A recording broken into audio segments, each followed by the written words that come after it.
Wesh les potos, comment ça va? Aujourd'hui petite vidéo pêche dans un ruisseau de plaine. J'ai fait péter le Loxus de marque de Lacoste avec sa canne là, la L-Fix en 3,45 m. Ça c'est pas mal pour les petits ruisseaux comme ça, parce que tu vois quand t'as des branchées tout partout là, au moins avec ça tu te faufiles. Parce qu'avec ta 3,90 là, ben, bon courage mon gars, ça tape partout et tu passes ton temps à défaire ton sillon des aulnes et des frênes, et des noisetiers aussi, et des aubépines, enfin bon je t'en passe, il y a toutes les espèces végétales qui embêtent bien le pêcheur.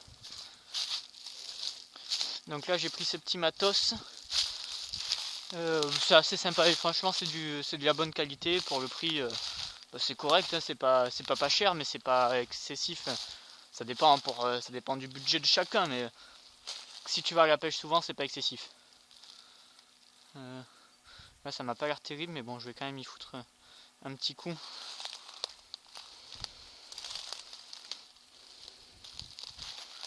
Ouais, ça m'a pas l'air terrible du tout. Hein.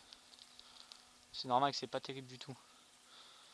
Il n'y a pas assez de courant. Là, c'est difficile parce que les eaux sont. Bon, c'est une branche là-bas que je vois. Les eaux sont très faibles. Et du coup, dans tous ces petits ruisseaux de plaine, ben, les postes ils sont plus marqués. Tu vois, c'est plat partout. T'as pas de radier, t'as plus les mouilles.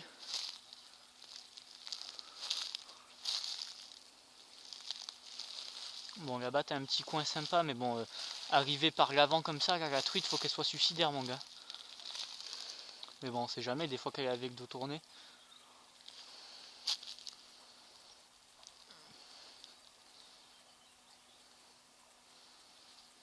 Il y a une armada de verrons par contre.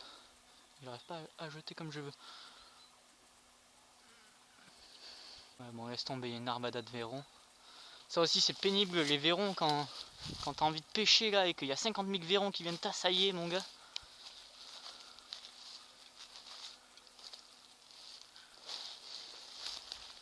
Voilà, dans l'arbre. Bravo Daniel. Hop, débloqué. Bon, voilà. Aïe, je fais tomber. Voilà, je vais arrêter de parler parce que t'en as peut-être un peu marre de m'entendre parler. Ben, je vais remonter un peu le ruisseau et je vais tenter de faire de la truite. Hein. Allez, à plus. Allez, premier poisson. C'est un gros verron. Aïe, ben, le pauvre. L'astuce de la marche arrière pour sortir de ces broussailles. Ah, là-bas, je suis sûr qu'il y a une truite qui se cache, mais bon. Ça fait 3 V. Ouah, sa mère. J'étais dans la racine.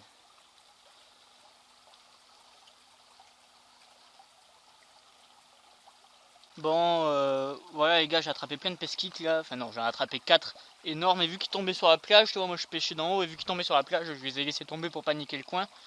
Donc du coup, on va pas les laisser comme ça, on va les vider en fait. Comme ça. Ah, la friture, ça c'est pas mauvais. En plus, ils sont énormes. Hein.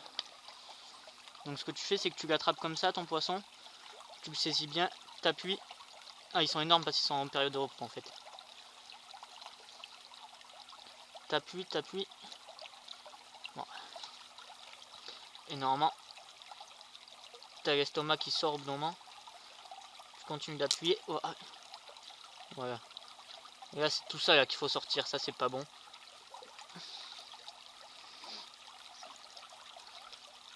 Voilà, ça, c'est les femelles, les grosses femelles qui sont juste avant de pondre.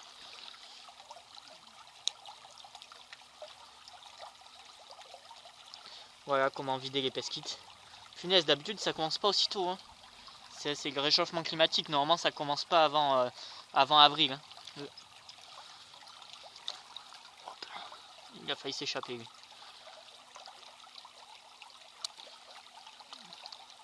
Faites gaffe de pas perdre un œil quand vous faites ça.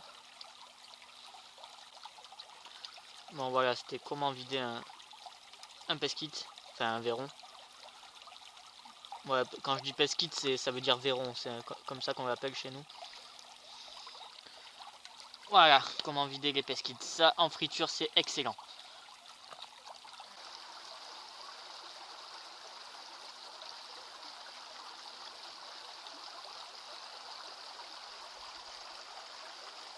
Ah, dommage! Il y en avait une qui venait voir et en fait elle m'a vu, punaise. Et moi je l'avais pas vue parce qu'en fait elle était toute blanche la truite. Toute blanche et sur ce fond de roche-mer en fait tu vois rien. C'est dommage, elle était jolie en plus, elle faisait 25 hein. En plus ça, quand il y en a une qui t'a vu, laisse tomber, quand il y en a une qui t'a vu c'est fini parce que ça avertit les autres et quand tu vois une fusée qui part.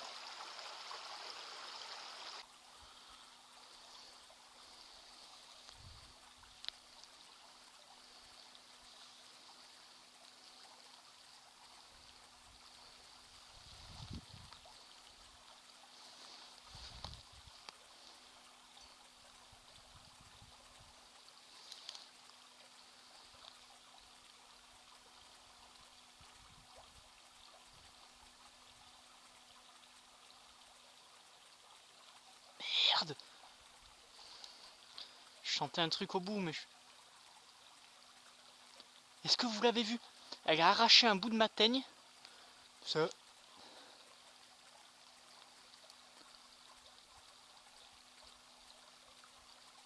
Oh, loupé, putain.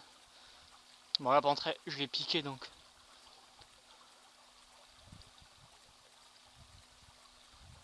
Putain, elle est vraiment pas maligne celle-là.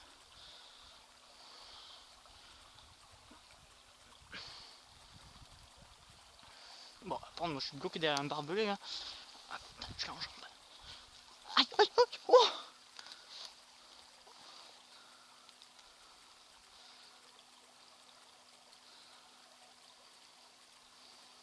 Celle-là était excellente les gars. Elle est venue, je l'ai loupé, il y a un bout de ma teigne qui est tombé, qui flottait, elle est venue le gober. Je l'ai remis, elle est revenue. Je l'ai piqué, je l'ai loupé. Je le remets et elle revient. Et en plus elle est jolie hein.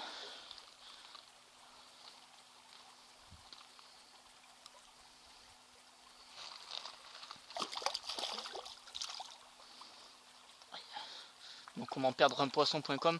Après là je m'en fiche qu'il se décroche, parce que s'il se décroche c'est pas grave. Elle est piquée un peu au fond.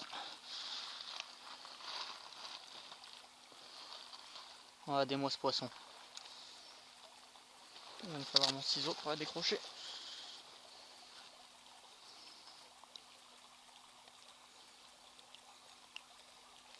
Hop. Voilà. Regardez cette robe.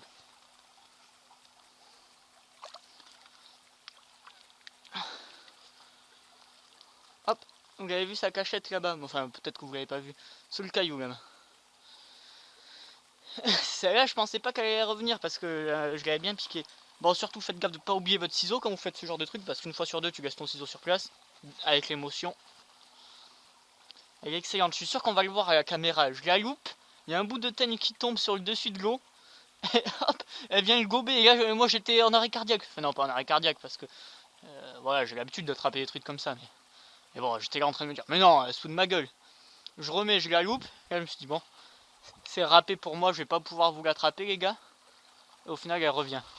Ça, mais parce que voilà, parce que j'ai été discret.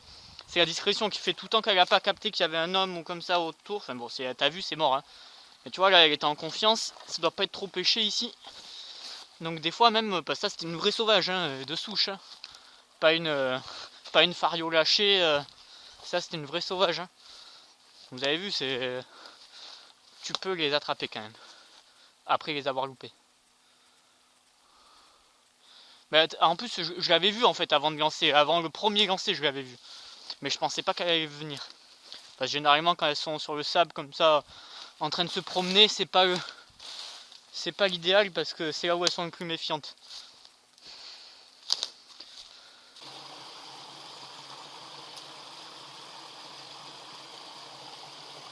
Il devait y avoir la truite du siècle ici. Et comme un sgeg dans la branche.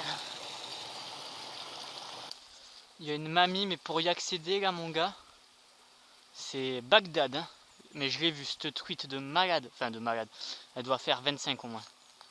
25-27. Je vais devoir me frayer mon chemin. Oh, en fait, il y en a deux. Putain, j'ai le reflet, du coup, je vois pas très bien.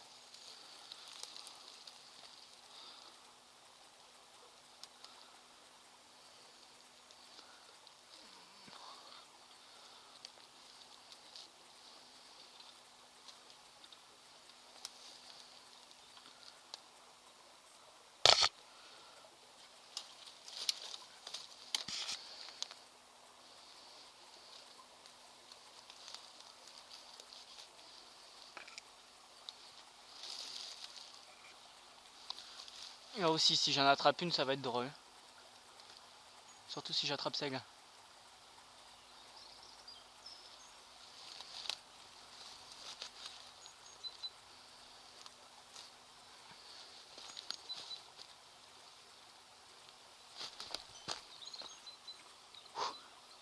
Si vous voulez savoir comment on fait pour faire tout en discrétion, mais surtout, faites pas comme moi. Alors, là je vais faire l'astuce du soi-disant dit Lucky Luke.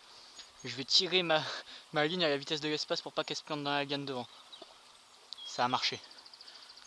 Maintenant je vais faire l'astuce du Daniel rusé.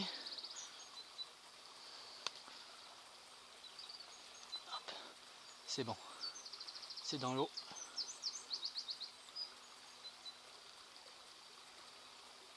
Ça passe à côté de la truite qui n'en a rien à foutre.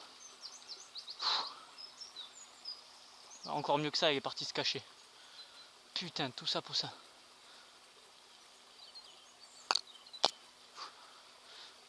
Ça a failli me valoir une belle gamelle en tout cas. Bon, j'en ai vu une partir à fond, ça veut pas dire que les deux sont partis à fond. Je suis dans la branche. Aïe, la botte.